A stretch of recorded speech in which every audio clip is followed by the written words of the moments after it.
رمضان على الأبواب، وكل سنة وحضراتكم طيبين يا رب وبألف خير. النهاردة معنا وصفة جديدة، وهي الجبنة الكريمي أو الجبنة الكوباية. هتبقى معانا حلوة جدا في السحور إن شاء الله. اللهم بلغنا رمضان لا فاقدين ولا مفقودين. كمان الجبنة بتاعتنا تنفع معاكي في وجبة فطار أو عشاء زي ما انتي عايزة، بيبقى طعمها تحفة جدا. طعمها شبه اللي بتشتريها من بره واحلى كمان. لو قارنتيها باللي بتشتريها مش هتلاقي فرق اطلاقا. الوصفة سهلة وبسيطة، ومكوناتها موجودة في كل بيت.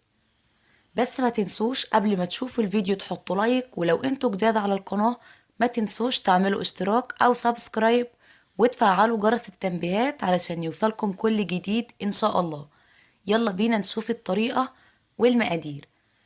اول حاجة في مقاديرنا، عندي كيلو من الحليب. ده حليب